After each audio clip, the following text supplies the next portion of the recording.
What's up, guys? Couch Classics here. This is Rayatune. Hey, it sticks. Today we're going to talk about a childhood favorite of ours, and still one of the greatest games ever made for the Sega Mega Drive system, I guess.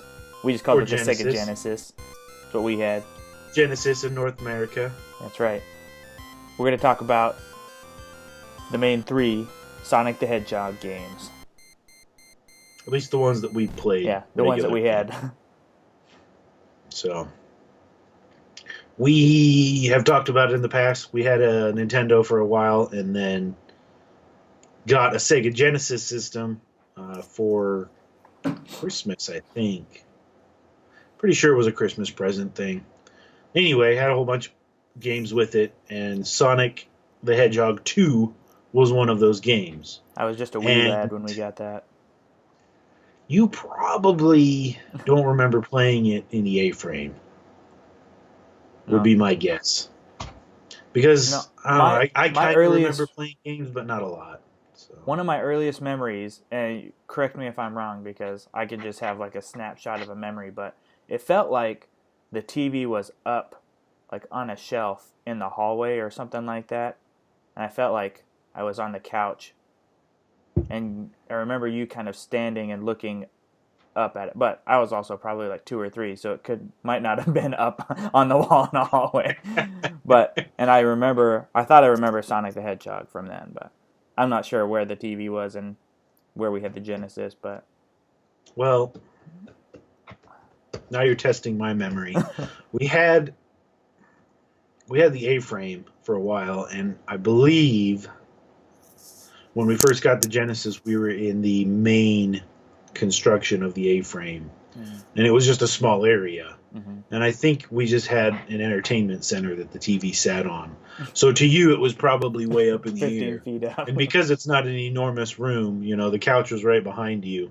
So it would make sense that you would think that it was maybe like a hallway. But could have been. After we added on an extra section, we had moved into the other side and had a larger living room, and it was on like an entertainment center or whatever, but there's a lot more spacious.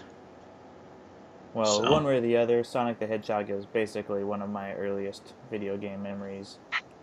Right. Pretty sure like most of the Genesis stuff came out like in '89, so somewhere around. Yeah, because we would have gotten it. Would have been 91, 92, 93, somewhere in there. I was a wee lad one way or the other.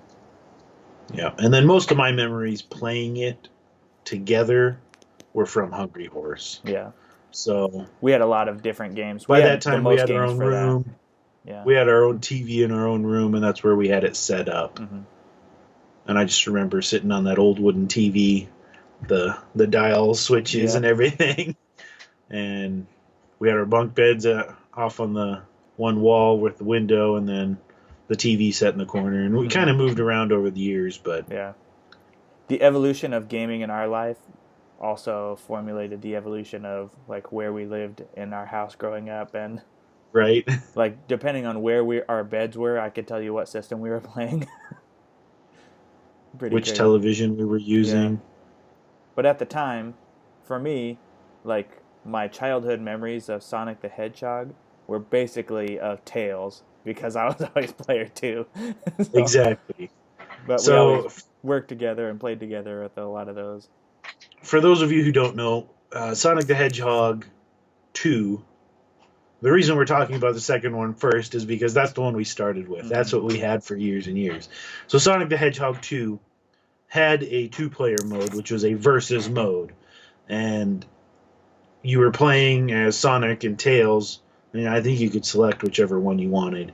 And it was a split screen, and it was like a time trial kind of thing. And you were both racing to get to the end of the levels, and whoever got there first, obviously, won. Mm. We pretty much never played that. No. All I remember is in single-player mode, if player 2 picked up a controller, you could control Tails within the game, but you had almost no control over anything else. You had to basically just satellite Sonic. And yeah, because Sonic was definitely the main feature, and like he was faster than Tails almost always. Mm-hmm. So if you start running with Sonic, Tails would just kind of fall behind. And then whenever Sonic slowed down or stopped, Tails would kind of like helicopter in with his tails. It's like, medevac himself in and catch up with Sonic. Right. And there were some benefits though. Yeah, like because if he was injured, he wouldn't lose the invulnerable. rings. So if he got hurt or got dead or left behind or squashed or anything like that, there was not really any penalty except for like you had to wait a few seconds before he respawned and entered the screen again and you could control him. But it was always good. We used him, and we still used him the last time we played together for fighting bosses and things like that. And Sonic can just kind of dodge, and player 2 can attack and defeat the bosses. So it's good strategy. Yeah, it's awesome. So I guess looking back at the games, it was kind of interesting. But I mean, you're like woodland critters basically, and the whole premise of the game is fighting a mad scientist called Dr. Robotnik who creates all sorts of machines and inventions, and it's like the mechanical creatures versus the living woodland creatures. And whenever you get to the end of a boss battle, you always jump on top of like a capsule and release all the woodland critters. So it's kind of like an environmentally based game. I guess you didn't think about it weird. that much growing up, but and I don't know the story really. Like but I'm trying to think of it. Like maybe it was probably in. It was probably in one of the booklets. Yeah. If you read the instruction manual, there's probably some backstory or something, but I've never read them. Apparently, casinos and like why would he be capturing little animals? Chemical like, plants what was the and all point? sorts of stuff like that. Like everywhere they went was some sort of industrial nightmare. Like so the first zone of the third game, everything gets roasted by all these fire bombs. Right. Like that. It's just crazy. Yeah. Kind of an environmental game. Yeah. It's fun. Never even thought about it that way. But it is side-scrolling action platformer and puzzle game to a certain extent. The second game had lots of little hidden features and hidden areas and multiple ways to traverse the level and discover the level. So it was like really infinite playthrough. Like it's kind of hard to you get could through. Replay it over and over and over again. It's hard to get from one end of a level to the other end of the level without feeling like you've missed a bunch of stuff. Yeah.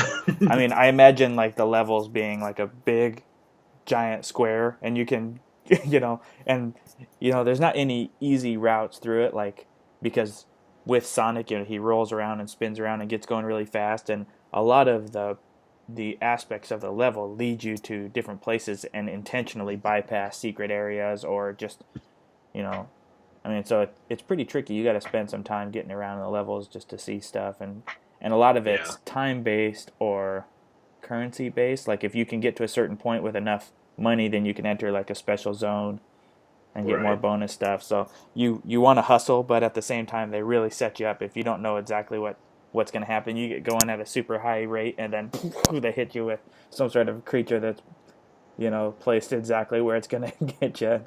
It's awesome. Or you hit that springboard and it shoots you back into some spikes or something. Yeah. It's like they're challenging games just because there's so much stuff to hit you, and they, I would say that the levels are really intentionally set up, to where, I mean, you get the momentum. I think it had some pretty interesting, I guess it would be, the physics that I don't really remember having to worry about that much in other games, but you have to get the right momentum to go up a ramp or to go around a loop, and if you get slowed down, you kind of wait. And it got better. The first one you couldn't do it, but in the second and third one you could like crouch down and do a boost and take off, expand and peel out, and then. So I mean, there's a lot of aspects in that game that looking back at it are pretty genius. That we just didn't see up until then. But so we played the second one a lot, and like you said, there was special zones, and I can't remember if it was just 50 rings or if you had to have 100 rings, but either way, you had a certain number, and then when you hit a checkpoint, it would create this little ring of sparkling stars, and you jump through a portal into one of the special zones. Pretty And sure the that's the second first game, one. The first one is you're in a half pipe. The second okay, one, you're on like a big 3D globe, and you got to pick up only the no, you blue got them orbs. confused. Are you sure? Dang. The first one is the rotating pinball kind of thing. Oh, you're right. You're right. Burr, The burr, second burr, and you one kind of bounce off. So the second one is the half is the pipe. half pipe. The third one is the one where you're on the 3-dimensional globe picking up the spheres. You're right. Yeah. The second one So has the a big second giant one, ring that you jump through, and that one's time based, I think. yeah. The second one has the stars over the checkpoints. The first one popped up the big giant ring. I can't remember. And it was only at the end of the level if you had enough rings at the end of the level. Oh, okay, yeah. And I can't remember on the third one if it The was third just at one's the the end rings, of the but level. because I was just playing the third one and I found a big giant ring, but it was in a hidden area. Yeah, it like was in the a wall. hidden It was area. just, And it I don't wasn't know at if it the was end of the based level. on whether or not you have enough rings or not. Yeah, can't remember. Either way, there's secret levels and Mhm. lots of secrets. Like the first game isn't real heavy on secrets. It's fairly straightforward. The mechanics are there. The speed is there, but it's not quite as fluid. Yeah. And as each game came out, like you had added things. Like the first game, it was just Sonic. Second game, it was Sonic with Tails, and you had the two-player mode. Mm-hmm. The third game, it was Sonic, Tails, and Knuckles. You could do a lot of different again, combos. It was the of two-player mode, and there was a playthrough. lot of different things. The first game was fairly straightforward with power-ups. Yeah, there You was had like stars, like the invincibility special stars, and then like a invincibility star, double hit with like the blue shield. That the might have been it. shield, running shoes possibly, Running shoes and like just extra guys coins. obviously, Yeah. and then coin or rings. The second one added a couple things with speed boosts and stuff like that, but it really just built upon the first one. Mechanics worked a lot smoother. Yeah. You could crouch and do the spin out to gain Mm-hmm. speed real fast. Lots and lots of hidden little secrets and stuff. Lots of hidden things for like power ups and extra guys and stuff like that.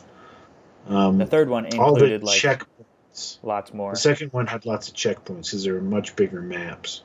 Mm. And then the third one was it was a lot bigger.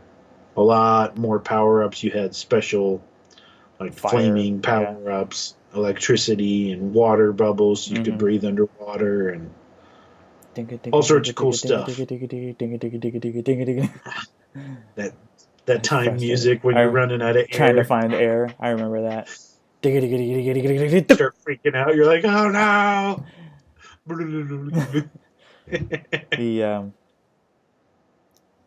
Yeah, I'm trying to think. But we had the second one for most of it years and years and years, and then I picked up a cartridge called the 6-Pack, and the first game was on there. So that was the first time we got to play the first game, and it was just one player, and that was a little disappointing. But 6-Pack was cool. It had Sonic the Hedgehog, had Golden Axe, yeah. Road. It had Columns. Right. It had Revenge of Shinobi. It had Streets of Rage. Right. Which was Super one of our Hang On. Hang On, that's what it was. It wasn't Road Rash. It was Hang On, I think. Yeah. But yeah, Streets of Rage is another one. 6-Pack is a great one. It was a really good cartridge. 6 games all in one. And I think at the time it was only like $20 or something like that. It was really reasonable. But it kind of came out leaning towards the end of the cycle of the systems. So. Yeah. There were some other games. I mean, I guess before we talk about any other games, like for me, one of the biggest things, like you were saying, a lot of the secret stuff. But for me, like I still listen to the music for those games. I still have it on my phone. The music was awesome. The first game music was good, memorable, catchy. Yeah. Stayed with you. And one of the things again, like for whatever reason, like each zone had its own musical score, and that was really cool. I know a lot of games at the time were very repetitive. You'd have 2 or 3 different kinds of scores, and it would kind of get repetitious. But these games did really good with that. The second one has awesome music. Yeah. The airplane level at the end the music is just awesome. It's so epic. And Really then good. the third one has really, really good music. The music on that one was incredible. Mm-hmm. And there's been It was rumors like, floating around that Michael Jackson actually did the music for that, oh, but really? was never credited. Hmm. And I never really put a lot into it, but I was jamming out to a lot of 80s the last couple of months and listened to quite a few Michael Jackson songs. And then was listening to the music in Sonic 3. And if you listen to them back to back, there's a ton of the style and things like that that really, really sounds like There could him. be some truth So to if it. it wasn't him, it was someone who was copying his style.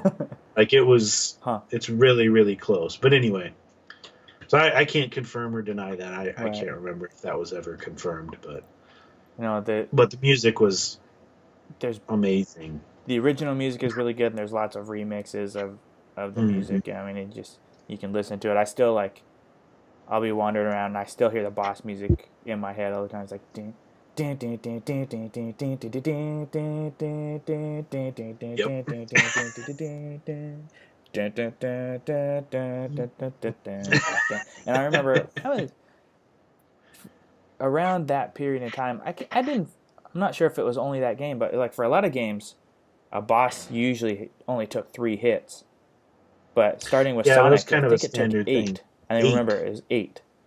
Yeah, which But was way more, but yeah. like Super Mario, all the Super Mario games is notorious for the 3-hit rule. Mm-hmm. They really stuck with that, and I think Yeah. that was pretty common in a lot of the Nintendo Mm-hmm. stuff. So I But think yeah, this 8 Sonic hits for decided to the go a little Sonic different. games. But I And there mean, was that rivalry thing with Sonic and mm, Mario. Because at the time, Sega was really pushing for Sonic to become as popular yeah, as Mario. And they did a pretty good job, and honestly, it's I still think they huge. did, Yeah. honestly. Um, as a really small side note, Sonic did have a cartoon show, Mm, and I remember watching it a few I heard times. about it, not very often. This was way back in the analog days of television, and we were living up in the mountains in the A-frame, and my alarm clock would go off in the morning, and I had the alarm clock tuned to the radio, like the frequency that the television picked up for the channel, and I would start hearing cartoons. And I remember hearing Sonic the Hedgehog in the mornings. The one thing that I remember is, well, I'm not sure now, but I kind of feel like Tails is a girl. For some reason, I feel like Tails was supposed to be a No, girl. We always thought it was no, a guy. Did it in change, the or is there a girl one cartoons, now?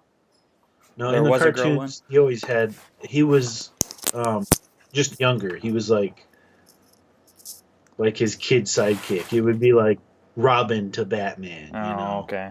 For some He reason, I was felt like like a it was a teenage girl. For kid some that reason. was hanging out with Sonic. And Sonic, in the cartoon, there were female characters involved and a whole bunch of different characters and stuff. And I don't remember any of the details, and Hmm. I haven't seen them since I was a little kid. But he was always the kid sidekick Oh, character. okay. So. For me, But looking back, I think some of the most memorable stuff was obviously Supersonic. I remember the first time we got Supersonic, we just crapped our pants.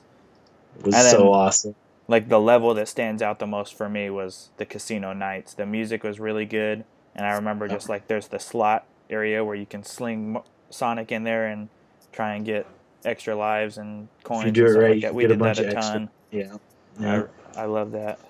yeah. So if you beat the bonus levels, you get Chaos Emeralds as a Mm. reward, and if you gather all 8 of the Chaos Emeralds, then you can become Supersonic. And he's like this golden guy. Like you collect 100 coins, and you turn into Supersonic, and he's like Super fast and invincible and super invincible. fast. He's not invincible, but he's close. Or was he I invincible? don't know. Well, I I mean, think he there's like was the things like invincible, and there's a time like you consume the rings as you go. uh, there's like the things that you're never invincible from, like falling into the bottomless Lava. pits and things like that. But But he would go so fast it would outpace the screen, and usually you'd die. yeah, it was awesome though. That and the airplane levels were really good. But Love the airplane level.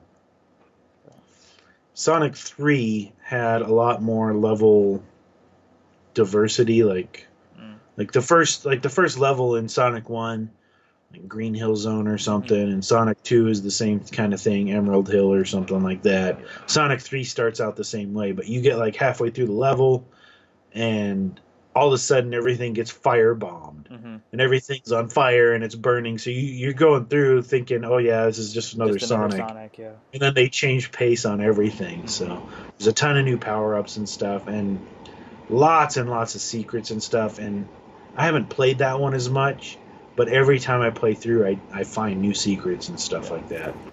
Another thing with Sonic 3 is they sold the add-on pack Knuckles, Sonic and Knuckles. And the Sonic 3 game was made to play with it. And you could play Knuckles by itself, I believe. There was a special storyline. But it was made like the Game Genie, where you slide in one of the Sonic games into the top of the Knuckles cartridge, and then it slides into the it's top like a of double Genesis, stacked cartridge. which I should just grab it There's a little dust cover, I think, to on top of it with explain. the logo, and then pops open. There you go. So, to explain, you do this, and you just slide in one of the cartridges into the top. Not Jurassic Park, but Grant and Sonic Knuckles and Knuckles. can finally Anyway, get past the and part then where the T-Rex pokes right his at the head. top. And if you did that on Sonic 3, there was a special storyline and everything where you played through as Knuckles from his storyline and his point of view and why he was doing the things that he was doing. And it was kind of an interesting way of going at it. But you could also play through as Knuckles in Sonic 2, and I don't remember if it worked in Sonic 1 that well, but I remember playing through in Sonic 2, and you could get to a lot of areas that you wouldn't normally be able to get because one of Knuckles' things is he could climb up walls. Mm-hmm. But yeah, I mean, it was kind of Knuckles and Sonic 3. We just had them a lot later. We just didn't have the we didn't get it so until the end, and then it's not as memorable for me. we only had them for a couple months before we got PlayStation, so we didn't play them as much. Mm-hmm. And then we were on to PlayStation. Once you get PS1, you're playing Bugs Life all the time, and you're over after that. What do you need, right? Right. Metal Gear, Final Fantasy. Right. So that was a lot of it. A bulk of what we played was Sonic 2. Yeah. Good. Don't get us wrong. We growing up, we probably spent until we had the PlayStation 1. We played the most Sega Genesis together. But of the Sonic franchise, that's the one we played. Just because we had Sega Genesis for so many years, that was all we had. Yeah. So we played what we had. That and the Nomad. We had the Sega Nomad, and we played it mobile, sort of. Yep. But even that was towards the end. I think the next year we ended up getting the PlayStation. It was either that year or the year after. So, but excuse me. But yeah, it was Sega Genesis was our childhood growing up. A large portion of it. So a lot of the games that we're going to be going over will be Sega Genesis, just because that's what we grew up playing, and that's what this show's all about. The memories that you make growing up. So so that's what counts. The stuff that we had that just I think stood out to us. The media that you had growing up kind of formulates your perspective on what you think is good, what you enjoy nowadays. So yep, absolutely. Anyways, that's pretty much what we got on the Sonic franchise. Let us know what you think. There's also a lot of other stuff, Sonic related stuff we just didn't really have. Mean Bean Machine and Sonic 3, and there's a lot of stuff in that Sega Genesis era, but I still don't have Sonic Spinball, except on the Sonic Mega Collection for PS3, which is amazing. Do you have Mean Bean Machine on cartridge? Have you found one yet? I haven't found one either. I mean, I love that game. We just didn't play it until adults, It's a great game. The music is sweet, but it's just not one we had. Yeah. So we can't really talk about it much. I mean, we could just talk about it, but it's not a whole... It's a puzzle game. That's it. It's awesome. But it is awesome. Anyways, I think the plan for next week, and maybe the week after that, we'll see how it goes. Basically, the next 2 weeks are going to be Christmas episodes. Yeah. And then after that, after the start of the new year, we've got different plans. Going to start shifting gears a little bit. Hopefully, we'll have a lot of all Christmas all the time. It's only Christmas. No time. exceptions. But yeah, just want to shout out to our Instagram and Twitter followers so far. You guys are awesome. Thanks for liking our stuff. We're not only posting game stuff and movie stuff, but just a lot of the other stuff that we're interested in too. Yeah, I'm really into a lot of outdoorsy stuff, so we're posting camping stuff and fishing stuff. I mean, the amount of hobbies that we like are so vast that we probably could post something different every single day. Just not quite, but close. It's a lot. So I post gear stuff that I'm into, and anybody that I find that I find interesting related to that kind of stuff. If you like it, cool. If you don't like it, just stick around for the stuff that you do like. It'll rotate around. I'm just posting we're just doing the stuff that we like and whatever we can think of at the time that we think that you guys should know about. So Stay tuned. The future is bright for Couch Classics.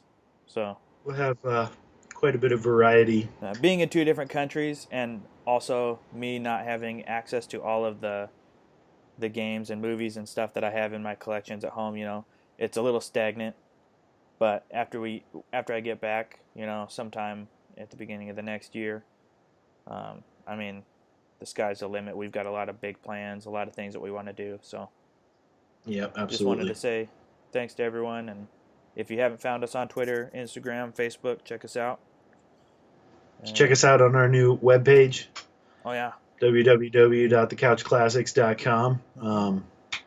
We'll be modifying and updating that. Doing a few little short blog posts. If it's not really video worthy, I'll just type a couple of paragraphs up or whatever.